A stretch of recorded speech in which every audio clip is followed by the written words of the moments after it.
coach. What's happening, Randy? Byrd, how you doing? Good morning, Cindy. Good, brother. All right. Good to see you. Don Yoakum, Doug Williams, how's it going? Awesome. Well, it's a beautiful day here in Northern California. Played a little bit of golf yesterday at an amazing new golf development up near Great Eagle. So, Chris. Randy, I know you know where that is. Please. Had a lot of fun. It's great. Well, hey, you know what? Let's go ahead and get started. Tina, good morning. How are you today? I'm good, Tom. How are you? Oh, doing well. Super excited. And so for the one person that may not know who Tina Caul is, she's the founder of Global Luxury, also one of the top 5 teams in all of eXp Realty. She's a coach. She's a TED Talk speaker. So Tina, if you don't mind sharing a little bit about yourself, and then we'd love to jump right into the 10 habits of successful agents. Thank you. Yeah, thank you. You make me sound so fancy, Tom. I always say I'm just an average Greek girl from Michigan that loves to work hard and build things. So I've been in the business for 24 years. I love real estate. I eat and breathe real estate. Too much sometimes, if you ask my husband, but I started my career in Michigan for 7 years. I always say that was the first 7 years where I was more of an average agent because I had an average experience of how I was taught to sell real estate, which was throw a phone book at me and let me do my thing. And then I met a magical fairy in 2008 and my whole world changed. My ability to sell changed because I had a foundation, I had scripts, I had dialogue, and I had a purpose. And so from there, I built my business in North Carolina. I moved with my husband and I went from being an individual agent selling 100 homes, 130 homes in my peak, to starting a very small team, to joining eXp in 2019 with 7 of us. And now we're 60 agents on the team. We've grown, I think, because of eXp and because of this sort of collaboration. I've stepped out of day-to-day sales and stepped into this crazy role of leading people, which is probably the hardest thing I've ever done, and fail at it all the time, but learning and growing. And so we're doing fantastic. Our team is 58% to goal, which is 1,000 units this year. They're building great lives, and we're having the time of our lives here at eXp. So I'm happy to be here, Tom. Well, awesome. Well, let's just jump into our content and start unpacking the habits of successful agents. Yeah. And I'd love people to, I hate just like talking at people. So, if you guys have questions, I'll check the chat box, or, feel free to just stop me and just say, hey, I have a question about that. I know some of you, have those questions and are afraid to ask. That used to be me. I used to be afraid to raise my hand and ask a question. And it took me till I was probably 35 years old to really get the guts to ask questions in a group. I'm 44 now, so I'm kind of over it. But yeah, unmute yourselves, ask a question. I hate to be talking at you, but these are the 10 habits that Tom asked me, what are the 10 habits that successful people have? And these are just ones that I've watched over the years and I've myself tried to be better at. So I will get started. And the first one is probably the most important one. And I pitch this to my team all the time, and it's prioritizing lead generation. And some of you are going to roll your eyes and go, oh God, we've heard it before. Whether you're on a team or you're in the business for yourself as an individual agent, we call it the 3 L's. So lead generation, lead follow-up, and lead conversion. And the reason it's so important is because most agents, they let the day happen to them. They wait for Sphere to call them. They wait for leads to call them. They sort of sit back and let the business happen, which in essence then starts this roller coaster effect. And when you realize that, all of us are entrepreneurs, we got into this business to have a little bit of freedom and to build something, the 3 L's are so important. So lead gen, lead follow-up, lead conversion. Lead gen is the one that most of us are bad at. Lead follow-up, I'm going to give us an average score to a below average score as an agent population. And lead conversion, we're pretty good at. We're pretty good at grabbing a customer that's ready to buy or, ready to sell and go convert the lead. It's actually what most agents on my team are really good at, is that lead conversion. But if we think about how do we lead gen better, how do we get in the office every day, knowing that 70% of my business came from lead generation, lead follow-up, then we'll prioritize that more. So for me, the first 7 years, I didn't prioritize it. And I sold at my best 25 units a year. I was, again, I would say a little bit above an average agent. An average agent sells 4 to 6 homes a year. So I was above average. I got awards. I got pats on the back for doing that. But when I realized that there was another path out there, I got to the office even faster, 7:30 in the morning. I did role play every day because people are averse to scripts and dialogue. I think that's insane because we're in a business where the sellers and the buyers say the same thing over and over and over again. Why don't we learn the answers and get really good at those answers and internalize them where they become our scripts? So at 8 o'clock, I would start my lead gen. And I got to the point where if I didn't do it each day, I felt guilty because I wasn't building my business. I didn't go to work and do something productive for my family. I actually failed them that day if I didn't lead gen. So my schedule from 7:30 to 12 was all about lead gen and how am I building the business. After 12 o'clock, that was that was servicing mode. I would go out on appointments. So I'm in servicing. I'm potentially making money, but the money truly is made in the morning. So number one, prioritize lead generation. Number two is maintaining that strong work ethic. And, everybody's going to have a different work ethic. Successful agents, in my opinion, I hire 10 agents, 7 don't make it. Why don't those 7 make it? Why do 3 make it? Well, the 3 that make it of the 10, they're more self-disciplined. They don't feel like doing a lot of things either, but they start to build the habits and the discipline that it takes to make themselves show up when they don't feel like it. Because how many of us don't feel like doing so many things each day? But for me, if I don't have the accountability now to my team, I would just go off and do whatever. I'd go garden or get sidetracked. But my husband will say to me now, which Kevin is retired for anyone that knows him, well, why do you work so hard? And I said, well, it's not that I'm working hard. I have a strong work ethic, but I have discipline because I've set up accountabilities to my team, accountabilities to my staff. So I can't just go goof off all day. So what are your accountabilities and your discipline? How do you set them up to where you have to show up even on the days that you don't want to?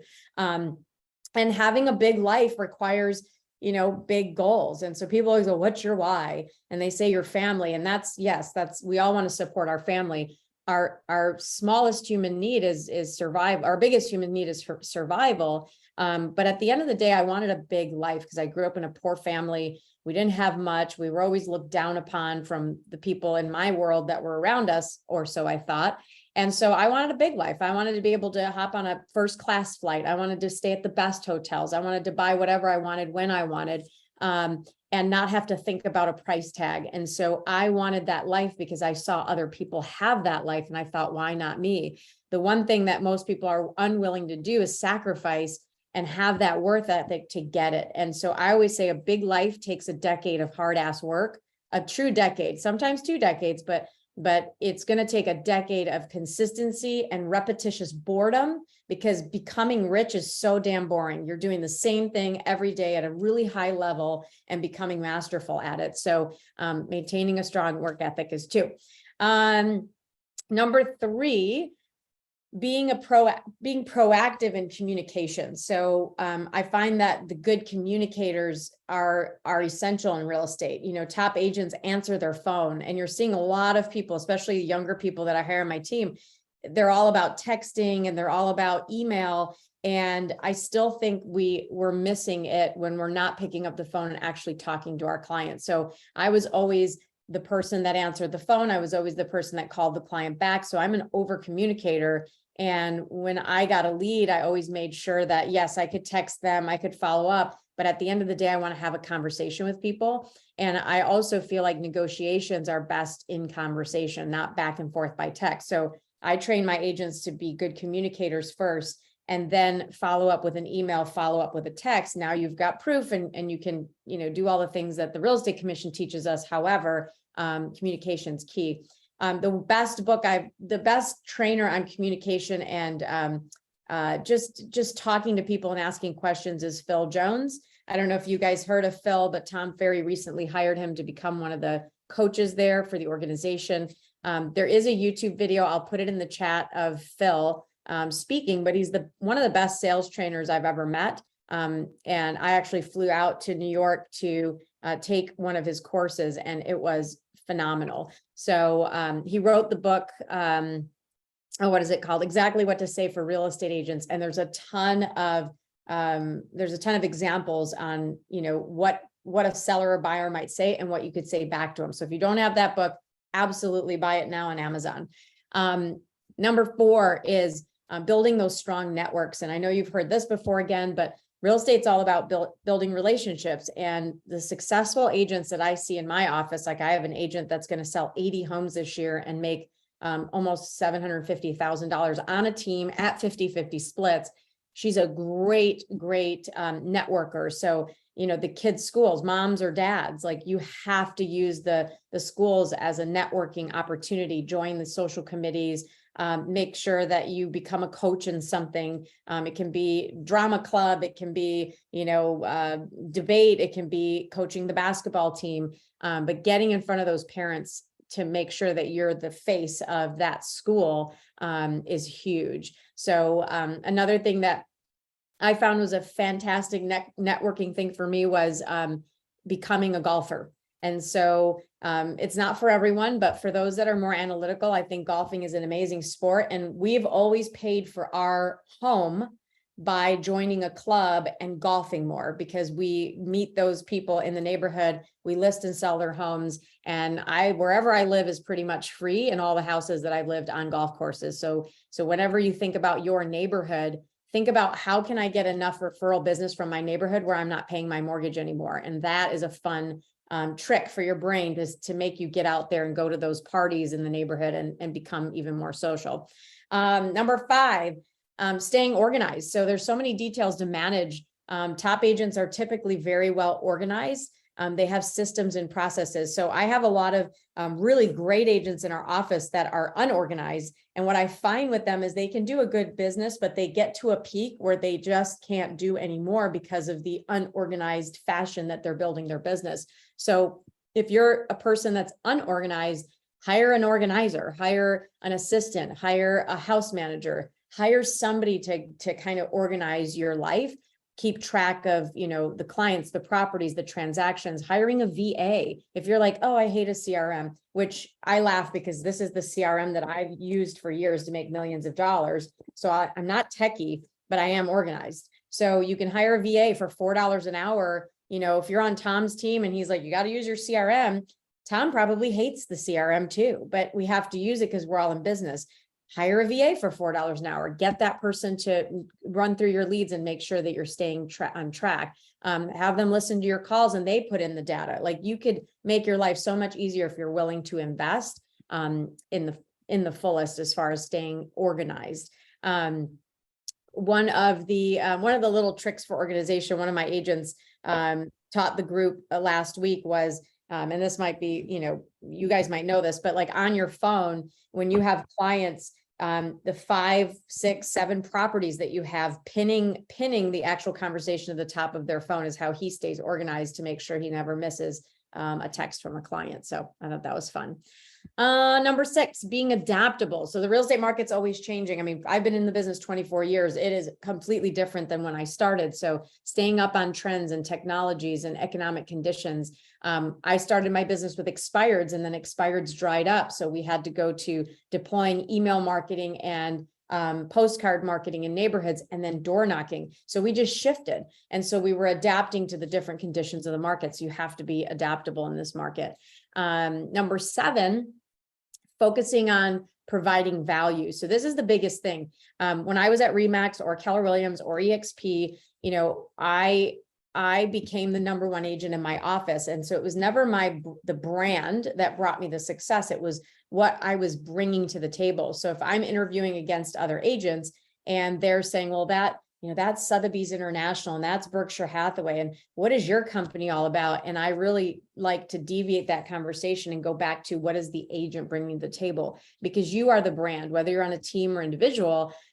Why should we hire you on the team versus another agent on the team? What do you bring to the table? So for me, it's all about knowledge. What makes you different as an agent is going to be the knowledge that you bring to the table. So knowing your numbers, knowing how many homes are active in your city right now, how many new homes came available in your city right now today, how many homes went under contract yesterday or in the last 30 days, how many homes are going to go under contract, knowing those specific numbers, the absorption rate, knowing those numbers will put you ahead of the competition. And even if you're new, knowing 5 or 7 metrics will make you sound knowledgeable enough to get that business. So I was always taking time out to sit every morning before I got on my calls to figure out what the numbers were for the day. And that was my job, is to know those numbers. And I'm shocked at how many agents I talked to. They couldn't tell you what their numbers were in their certain city or town. And I thought, gosh, you're already at a disadvantage because you can use those numbers for price reductions. You can use those numbers for getting the right offer signed. Just fantastic ability to convert leads when you know more numbers. Number 8, probably one of the most important ones that I find that people don't do is continuing to learn. And what I find with a lot of agents is that we're like a horse in a race with our blinders on, and we just are so good at selling homes. What we're not good at is continuing to learn. So real estate's such a complex industry. Top agents have to be committed to the ongoing learning and professional development. So if you think of me in the last 4 years at EXP, as an example, I've been to 19 different events. So that comes out to be just under 5 events per year, which is almost 1 to 1.5 per quarter. And the reason I did that is because I wanted to understand EXP. I wanted to understand every agent at EXP. Who are the players? How are they building their businesses? How are they building their rev share group? What are they saying? What are those little magical nuggets that Gene Frederick says, when he's demonstrating why EXP? I need to understand that and hear it over and over and over again. And what a lot of us do is we just go to a class, we take a bunch of notes, the notes end up in the drawer, and then you never look at them again and you never master it. Or people say, well, I've already been to an EXP event, or I've already been to one event. The repetition is where you become masterful. So I was with Mike Ferry for 15 years, and my husband came to a couple events. He goes, this guy says the same thing every time. I'm like, yeah, isn't that the beauty of it? I mean, it's the same thing every time, but I could literally recite it because it's now ingrained in my memory. So you master what you become. So for me, the mindset, sales skills, business building, any sort of event that has that kind of conversation, I want to be a part of. And when I say continue to learn, think of this stat. We have, I think, 11,000 agents in the fast forward movement. Maybe it's 13 now, but we have 11,000 agents. And every week, Mondays at 1, we have about 400 people that show up. That's only 4 to 5% of the people in that group. And that group has been literally one of the reasons that I went from 75 million to 400 million in volume. And so when I look around that Zoom room, the people that I'm looking at are all of the top producers at EXP. And I'm like, all the top people are here, but yet the ones that need the development, the ones that need the skill building, the ones that need the money are not there.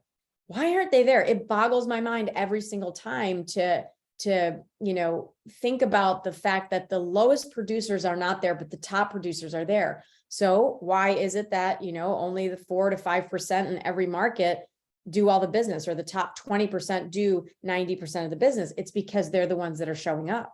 And so I would say to you, whenever you think about EXP or Tom's group or whatever is being offered, are you showing up for yourself every single week for an hour? I mean, literally 1 hour a week to carve it out in your schedule and treat it like an appointment that you just can't miss, to actually be present, not on your phone, to actually be listening, to taking notes, and then saying, okay, I got 2 or 3 nuggets. Which one am I going to implement in the next week, in the next day, in the next quarter, and actually have an action plan for that? And I think, I should make t-shirts because I say it all the time, but action takers are money makers. They are the ones that make the most money. And some of my best recruits that I got as a single agent now have teams. They literally, I watch them in there every week. They grab something and then they go implement. They grab something, then they go implement. So continuing to learn is such a huge thing.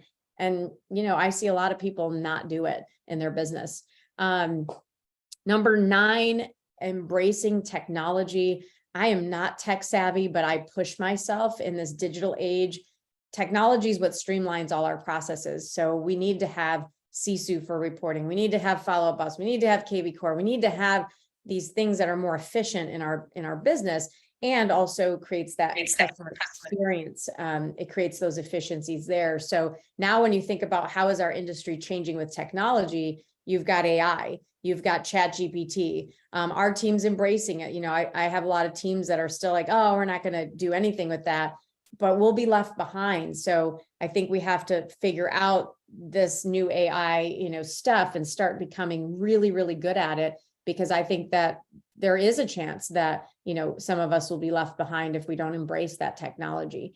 And lastly, this is probably the biggest one for me looking back. Some of the biggest mistakes I made in being a top producer and top performer is prioritizing self-care.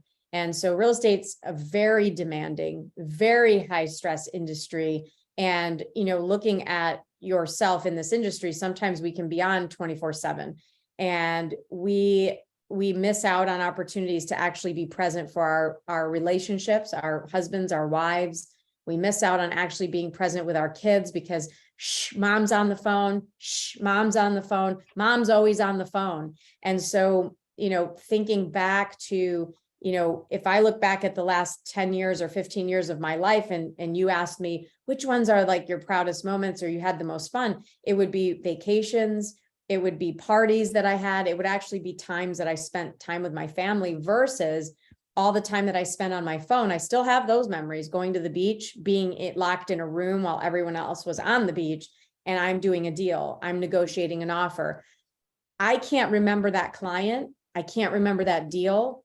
I can't remember the amount of money I made, but I can remember the fact that I was locked in a room, not having a life, managing a deal while I was supposed to be spending real time with my family. So I think a lot of us pretend we're spending real time because we go on vacation with our family, but we don't take our phone and leave it with someone. And I know that could make you feel like, oh my God, who would do that? I did that. So I lost my mind about 5 years ago. This is why I joined EXP. And we went to Hawaii with 3 different couples. And I literally took my phone, first time ever in, let's say, 17 years at the time. And I handed it to my operations manager. And I said, here you go. You're me this week. I don't care what happens. I don't care who dies. I just don't care. I'm done. And I remember being at the airport and all my friends were on their phone, my husband included. So we did have a phone for emergency, but like I went through like withdrawal. Like, what do I do with my life? I have no phone. So I had to read more books. By the 3rd day, I was crying because I was like, wow, this is what it's like to be free, like truly a free human, not attached to technology, not attached to a text message. And I had the most fun of my life for those 10 days that we were in Hawaii.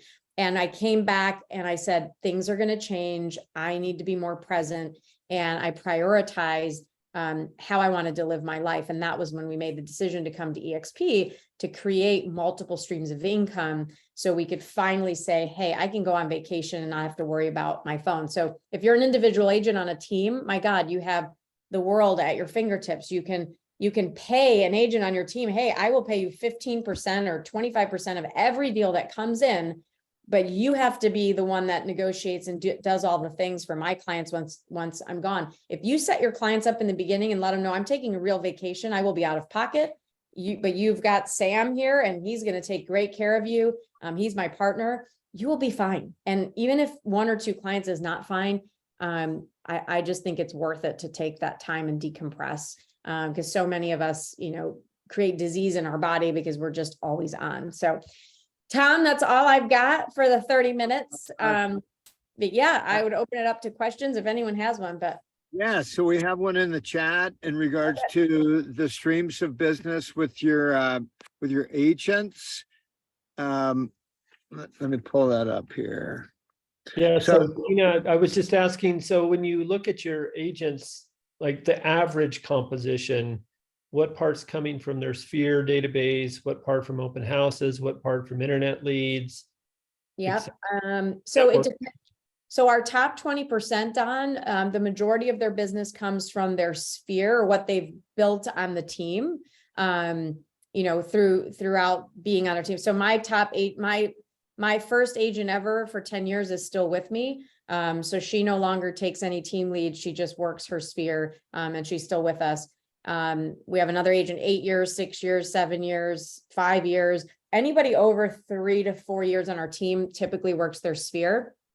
And then the rest of the agents, new onboards that come onto our team heavily rely on team leads. So Facebook, YouTube, Zillow leads that we have, realtor.com leads, and then Facebook, pay-per-click sort of leads that come in through KV Core.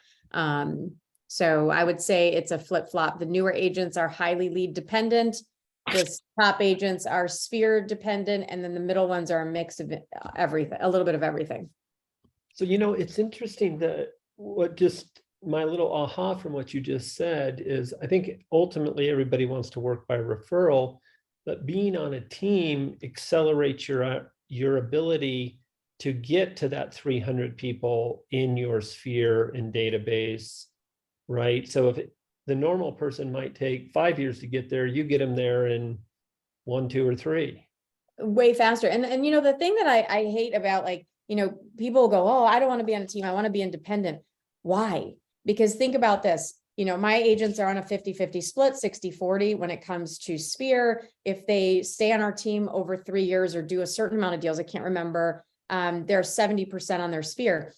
I meet agents all the time. I just met an agent a week ago in our career night. She said, well, I'm individual agent. I sold 31 homes last year. I said, good for you. That's amazing. And it really was amazing. I applauded her. And I said, how much money did you make? She said, I made 150,000. I said, great. Gross? She said, yes. I said, so that's what you made. What did you net after all expenses and, whatever? She said, I'm net 99,000. I said, fantastic. 99,000 divided by 31. She made on average about 3,200 a commission. And I showed her our spreadsheet. I said, on our team, we have 60 agents. The average agent on my team, after all splits and, things are accounted for, make $5,000 a transaction. So already on just being on the team nets her more per transaction. Our top agents net 8,000 to 10,000 a transaction, and they don't put any more money into the business. We have 5 client events per year. We have agent appreciation events. We have all the marketing that's done for you. We have in-house TCs that do all the negotiating for the agents. So when you think about that, I always think it's such a miss for agents not to join a team, build their business faster. Like you said, Don, in 2 or 3 years, you can have this amazing business and then have the life that you want. So you can go on vacation and you don't have to stay an individual forever, because you're wearing 52 hats and you'll never be great at all of them. You'll be just great at probably servicing your existing clients, but never being able to scale that business. So that's just my 2 cents. Awesome. Well, Tina, thank you so much. So all of you, Tina discussed going to events. So we've got one of the best events coming up in San Antonio, Texas, July 10th, 11th, and 12th. It's Byrd. Brent Gove is pulling out all stops. This is one of the best events I've ever been to. And I'm sure, Tina, if you haven't signed up, you need to sign up and bring a guest, bring someone with you. Big things happen at big events. So, and then also this Friday on our Freedom Friday, 9 a.m. Pacific, we have one of the top ISA teams in the country, Hatch Coaching. We've got Robbie is going to share what to say. Just like Tina was sharing with us, we have to know what to say. That's the tool that we have is our communication. So that's this Friday. So I love it. Now take one thing, everyone, and put it into action. Action takers are money makers. So Tina, That was a great phrase. As we leave today, Tina, any final words? No, I think that it's just, I think we're going to have to do 2 to 3 times the work that it took the last 2 to 3 years. So really look at yourself in the mirror and say, did I work as hard as I could? And do I have the chutzpah to really, give it my all? Because I think we're gonna see a lot of agents leave the business in the next 2 years. And I think it's going to be truly important to push yourself to exhaustion. I know people go, oh, I don't want to work that hard. Push yourself to exhaustion, because that's what it's going to take to just survive and then thrive. And I would say again, looking at being on a team or joining a team of some sort, because they've already built the Goliath, and so plugging into that will keep you successful. Somebody sent me a message, Tom, and they said, what was point number 2? Point number 2 is maintaining a strong work ethic. So successful agents are not just self-motivated, they're disciplined. And so they put that accountability in place to stay motivated. It's just, you can't be motivated all the time, so you have to be disciplined. Awesome. Well, now you all got your inspiration. Time to put in the perspiration. Tina, thank you so much. Have a great day, everyone, and we'll talk soon. Thank you. You're welcome. Bye, y'all. Thanks. Bye now.